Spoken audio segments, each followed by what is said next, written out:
when we go to sword, we can't equip the gun for whatever reason. And that's because weapons are set into groups, and these groups define whether or not an actor can equip this weapon. So what am I talking about? Let's go back to the actors and find out. So if we go back to our actors or our classes for this example, we can make it so a certain actor or class can use a certain weapon. So if we go here, we'll see this class, hero, can equip a sword, general armor, light armor, and a small shield. Since wrench fell into light armor section, that meant that our actor right here could equip the wrench. But this class hero can't equip, say, a weapon that is a gun. So they can't equip the weapon gun thingy, unless we make it so they can.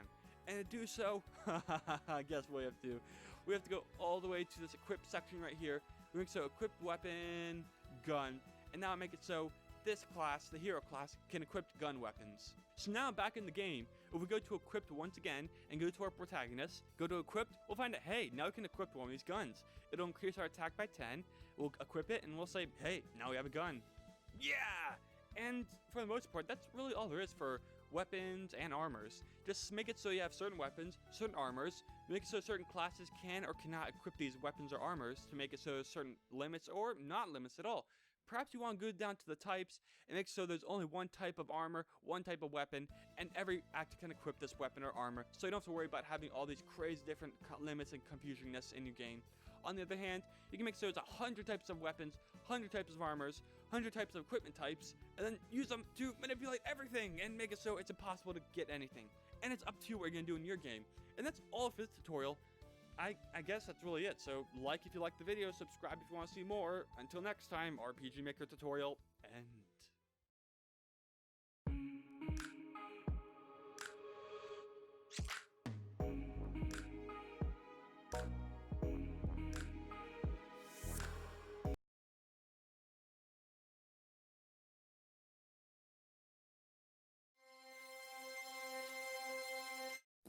Now when it comes to creating your battles within your RPG Maker MV game, there's one final thing you need to keep in mind, which is the states. No, not those states. I'm referring to the states which are these states. The passive effects, the basic abilities, the status effects, it's hard to explain, but you get the idea. Nearly every RPG has some form of states. For example, we have the knockout, which is what the actor is going to be afflicted with when they're knocked out. There's blind, which causes blindness and causes a hit rate to be lowered. There's confusion, rage, silence, oh yeah, all this crazy. You get the idea just by looking at these states, what they do, and what they're meant to be. And in today's tutorial, we're going to be looking at how we can create our own state and what all these crazy little functions mean and do. So let's go to change maximum, let's create another one, and let's get straight into it. We'll call this one my state. There we go. We'll choose an icon to be shown on the player when the state is afflicted on them, and we'll make it this flash right here, I guess. There we go. Now, part 1, the most important part of a state is its restriction. Now, restriction forces a player to perform a certain action, or no actions at all, depending on what their restriction is. So, for example, if it's set to none, this player can select their moves and there won't be a problem. But if it's set to attack an enemy, as you see right here, then the player is not going to be able to choose any move. Instead, they're going to be forced to attack an enemy every turn when they had this state afflicted on them. Same applies to attack anyone, attack an ally, so if you want to create some sort of confusion or mind manipulation state, you'd use these restrictions. And finally, there's also cannot move, which just means this player's turn is going to be completely skipped when they had this state afflicted. Now, the way restrictions work is that if you have multiple states afflicted on a single actor, the one that's the lowest on the list takes priority. So for example, if you have one that says attack an enemy and another one that says attack an ally, the player is going to be forced to attack an ally since that one takes priority.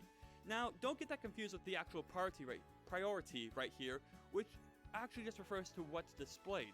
So what I mean by that is that this can be a number between 0 and 100, as you see right here, and depending on what has the highest priority, that's what's going to be shown on the actor. It doesn't necessarily mean that that actor doesn't have the states, it's just that there's a limited amount of spaces that the icons for the states can be shown, and so if you want a very important state to be shown on the actor, you'd give it a higher priority. But if you have something less important, say blindness, I mean it is important, but if you have multiple different states, it would not be that high as compared to something like rage, which has 70, confusion, which has 75, sleep, which has whoa, it should be 90, I switched it for some reason. But yeah, sleep that has a 90 priority, And so for our state, we'll set it to something like 20, which means if we have only this state, we'll see that we have it through this icon. But if we have like 5 or 6 states, we're probably not going to have any indication that this state has this state, because the icon is not shown because our priority is that low. Did that make sense? Hopefully it did. Anyway, next comes the SV or side view battler things. What I mean by this is that the side view battlers can have special animations for if your player has this state afflicted on them. So for example, we have 4 motions. Normal, which is the default motion the player is going to be moving in. Abnormal, which means the player is going to have a different stance and movement while they're standing in a side view battler. We'll get into that later. You can see these just by testing them out. We have sleep, which means the player will be lying on the ground at sleeping when this is occurring. And dead, which means the player will just be lying there dead when this state is afflicted. Yep. And we also have the SV overlay, which is going to be a small animation that plays over top the side view battler when it's going. So you can see all the lists. You can just choose one, select silence, go into a battle, check out how it looks. We'll get into that later. But for now, let's continue. Now we have the removal conditions. Now this is giving you conditions in which, if the condition is true, the state gets removed.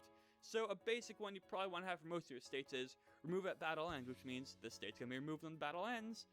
Another one you have is remove by restriction, which means that if this state gets overridden, like its restriction, if it gets another state that has a higher restriction than this one, then this state, the lower state, is going to be removed completely if this is checked. If this is unchecked, it'll still keep the state on the actor even if the restriction is higher, and the other effects will still take into account, such as the traits and all the stuff here. Furthermore, we also have just a timer for how long it'll take till the state is removed. We can have action end, and this will be a certain amount of turns until it ends, or we can have turn end, and it's going to be the same thing. It's going to be identical pretty much, except action end means it'll be removed